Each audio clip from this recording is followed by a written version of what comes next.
Thank you. Good afternoon.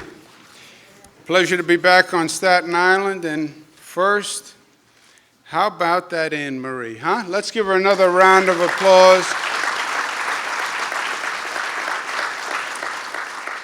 You know, I have 3 daughters. I can't imagine the pain of losing a child. It really is just unimaginable.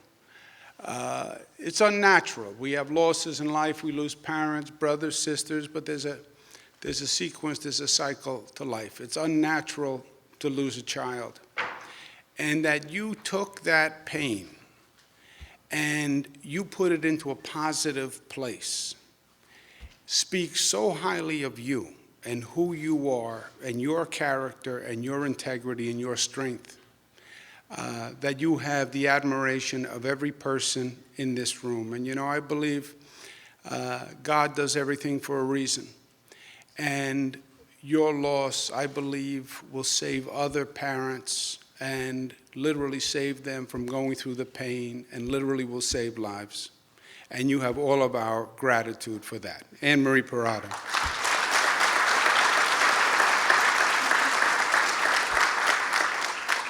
It's a pleasure to be with my colleague, Senator Lanza, who really is one of the finest people in the New York State Legislature. You are lucky to have him. I hate to say that in front of him because he then uses it against me later on. But it's true. He's in the business for all the right reasons. He's total integrity. He works hard. And it's always about making a difference in his community. And it is that simple. The formula to do public service right, and he does public service right. Senator Lanza, pleasure to be with him. Assemblyman Michael Cusick has been a friend for a long time. He is the real deal. He's a young star. He's on the rise. Let's give him a round of applause. And all my other colleagues from the Assembly and the Senate who are here today. They're all looking much better than the last time I saw them, because the last time I saw them, they were in Albany. And they were at the end of the legislative session. And the way it works in Albany is the legislative session goes from January to June. And you're going up and down, back and forth to Albany, and you're missing home, and you're missing meals, and you're missing love. So towards the end of the session, everyone gets a little gray-looking and a little ornery, let's say. But now they've been home for a week, and they're looking much happier, and they're looking much healthier. We also had a very good legislative session overall. We accomplished a lot of good things for the people, a lot of national precedents that New York accomplished, which are now literally going nationwide. We have the best paid family leave program in the United States of America. And we passed that right here. More funding for education than the state has ever committed before, almost $25 billion. We are the first state in the United States to require that every school tests its water for lead. First state of New York. We just passed legislation against what they call zombie properties. Zombie properties are the properties that are abandoned and wind up deteriorating and take down the whole neighborhood. And that's finally done, and we did that here in the state of New York. And something that I always make a little money on the side with. New York State just cut taxes for the middle class defined up to $300,000, lowest tax rate in 70 years in the state of New York. The way I make money on that is I bet everybody I see, do you think New York State raised taxes or lowered taxes? And everybody says raise taxes, right? Because you just can't conceive of government actually lowering taxes. But we did. And the lowest rate in 70 years is actually something to talk about. So we had a great session overall.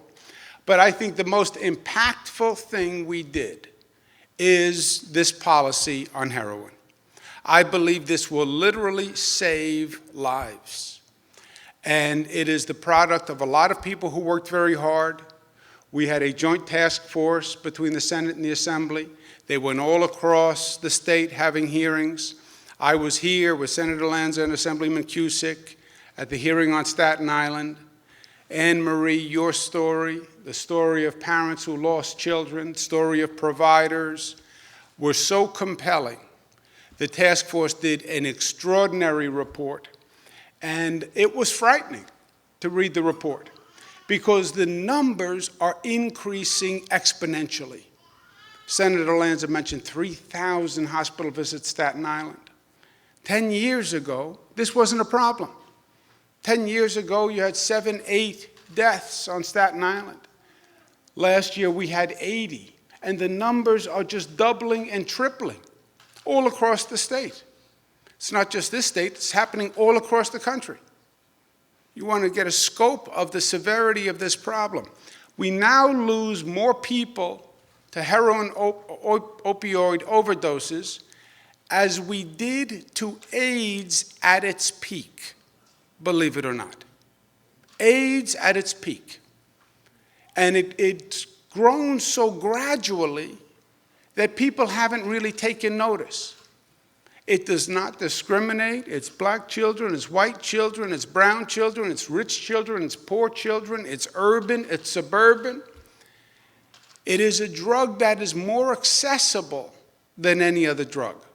Most of the addictions start with a prescription painkiller. And you start with a painkiller, and you're on it for a protracted period of time, and then you can't get off, or somebody gives you some of the prescription medication.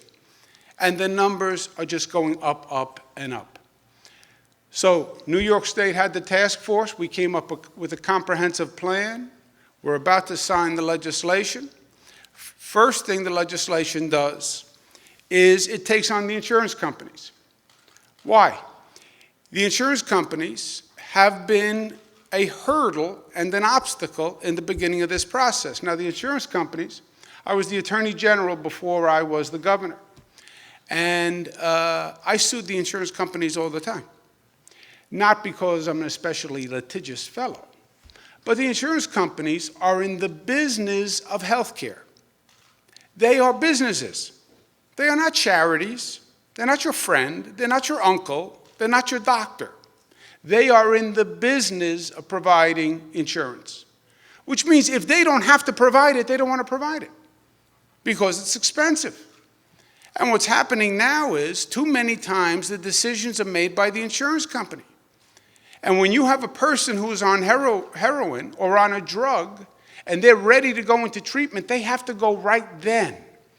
And you have so many cases of a parent who has a child who needs treatment, and the insurance company says, well, we're not ready to approve, or we want a second opinion, or we want him or her to look at our doctor. And the insurance company and the delay of the insurance company literally has cost lives, in my opinion. This state is going to do something never done before. The decision to give treatment for heroin or opioids is not going to be left up to the insurance company. It's going to be made by a doctor, and the insurance company is going to do what the doctor says rather than vice versa.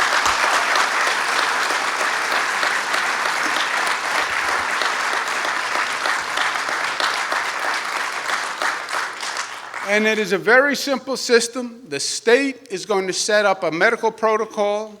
The doctor will answer the questions. If the doctor answers those questions and it says that person needs treatment, that person is going to get the treatment, and that insurance company is going to have to pay for the treatment, period. That's the first thing we did in this legislation. Second, if you have a child, once that child hits 18 years old, you don't have the right to involuntarily institutionalize the child.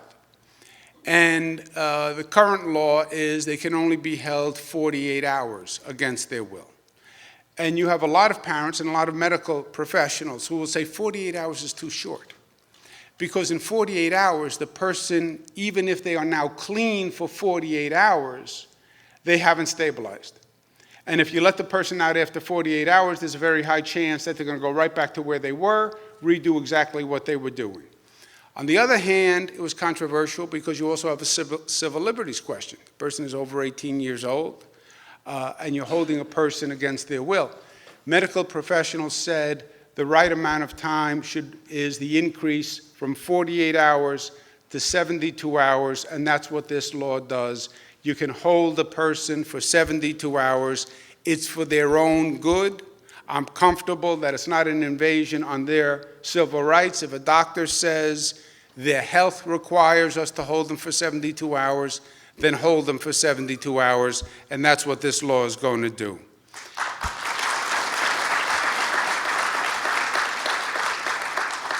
Third, our medical professions and our pharmacists are truly a part of this issue. They have been writing prescriptions for more painkillers than people need. My 20-year-old, a couple of months ago, had her tonsils out, came home with a 30-day supply of opioids for having her tonsils out. You take opioids for 30 days, there's a good chance you're starting to have a problem when you quit. You give somebody a 30-day supply, that is a very valuable supply that they can actually sell. This law says no more 30-day prescriptions. No prescription will be written longer than 7 days. If you have to refill it, you refill it, but nothing longer than 7 days. And the fourth piece is treatment. You cannot force a person into treatment. It doesn't work. Unless a person is ready to accept the treatment, unless a person believes they need the treatment, you can't make them go into treatment. But when a person is ready to go, when a person hits bottom, when a person knows that they need help, then you have to strike when the iron is hot. And you have to get that person into treatment right then and there. That you have a window of opportunity when the person says, I get it, I need help. And you want to seize that window because it could be gone the next day. Too many times, people call for treatment, and the treatment center says, well, we have no beds now. Call back in 30 days. Call back in 30 days. The person could be dead in 30 days, or the person could just be in a different mindset. We need more treatment slots in the state of New York. This is going to increase treatment. 2,500 more slots will be funded by this bill, so we'll have the treatment we need. And we'll have both day treatment as well as residential treatment, so depending on the condition of the person, they can get the treatment. That is a comprehensive program that gives us the tools we need. But let me end where Senator Lanza started. It comes down to the word leadership. And he was very kind to me. But the truth is, I've been in government a long time. And government, you can tell what the government is all about in the way it responds to a crisis. Because that's when you really need government to function. I don't care if it's Hurricane Sandy, or if it's 9/11, or if it's terrorism. That's when you really need government to function. And there's no excuses. It either comes together and it works, or it doesn't. And in this case, your state government came together and worked. The Senate came together with the Assembly. Democrats came together with Republicans. They put politics aside. It was, how do we get this done, and how do we get this done for the people of our state? I'll tell you something about this plan. The White House called and said, this is the best plan in the country, and they want to use it as a model for other states. That's the product that was done here. And the leadership was shown by Senator Lanza and Assemblyman Cusick and Senator Savino and the assemblymen who were here, and Dick Gottfried and David Weprin and Steve Simbrowitz, and on and on. They really stepped up to the plate, did a smart product, and they got it done, and they got it done very quickly. So let's give them a round of applause.